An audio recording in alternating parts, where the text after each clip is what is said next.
Welcome back to the channel.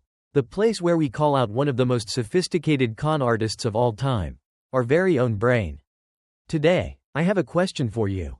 Have you ever bought something that was 50% off and felt like a financial genius? A master negotiator, someone who just beat the capitalist system?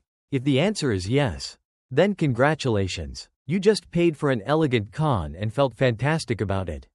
Wait, don't rage quit the video and leave a nasty comment just yet. Stick around, because in 15 minutes, you'll look at those sale off signs with completely different eyes. Perhaps eyes filled with skepticism and a little bit of heartbreak.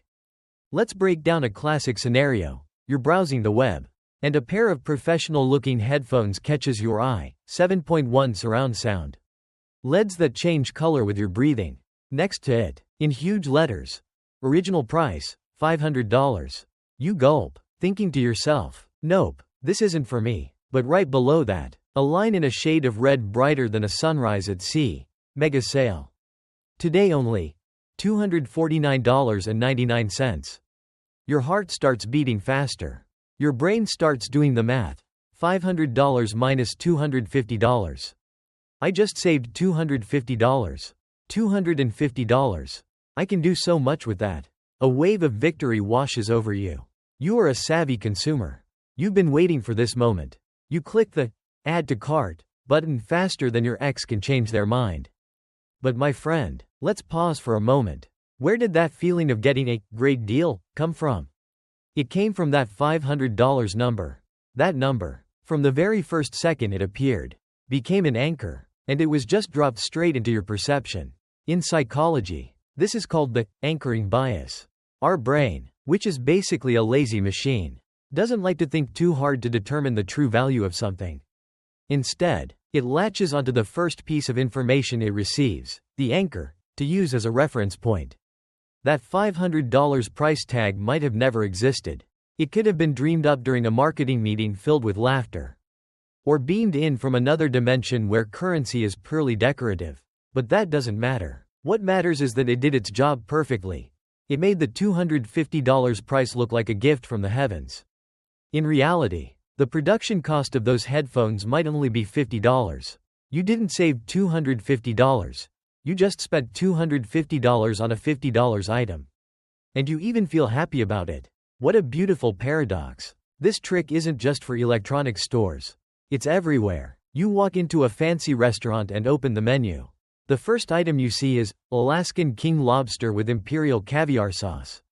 Priced at $500 a plate. Your eyes widen, and you think, okay, guess I wasn't born for this life.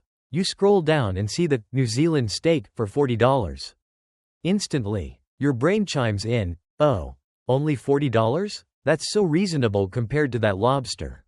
You've forgotten that at a normal restaurant, $40 is a very hearty meal. That $500 anchor isn't there to be sold. It's there to make everything else on the menu look cheap by comparison. It's the restaurant's unsung hero, sacrificing itself so that the other dishes look delicious, nutritious, and especially affordable. But the anchor game doesn't just stop at shopping. It affects much more important decisions, like negotiating your salary. Imagine you're in a job interview. The recruiter asks the classic question, what are your salary expectations? This is the moment of truth. Who will drop the anchor first? If you, being timid, reply, I think around $50 would be fine. Boom, you've just dropped your own career anchor in the shallow end.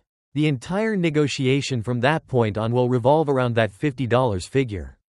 The recruiter might say, we can only offer $48, but we have benefits. You'll feel like you're fighting for a little more, when in reality, the position might have been budgeted for $70 or $80. Conversely, a more experienced candidate might reply, based on my experience, the value I can bring, and market research for this role, I'm expecting a salary in the range of $80 to $90. A solid anchor has been dropped. The recruiter might negotiate down to $78, and you still walk away with a sweet victory. The first person to name a price is the one who defines the playing field. So, are we just helpless victims of our lazy brains? Not entirely. Awareness is the first step to self-defense.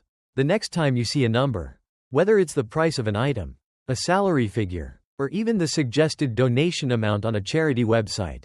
Stop for a second. Ask yourself, where did this number come from? Is it reasonable? Or is it just an anchor someone deliberately dropped to trap your mind? Try covering up the original price and evaluate the item on your own. Do your salary research before you walk into the interview room. Don't let the first piece of information become the only truth. Pull up that anchor and steer the ship of your decisions yourself. Our brain, which evolved to hunt mammoths and identify poisonous berries, is now facing the sophisticated traps of digital marketing and complex negotiations. It's still using ancient shortcuts for brand new problems. So, the final question I want to leave you with is this. Are we actively upgrading our cognitive software fast enough to adapt? Or are we still happily using a Stone Age operating system to browse the web in the 21st century? The answer, perhaps, is waiting in your online shopping cart. Thanks for watching, and see you next time.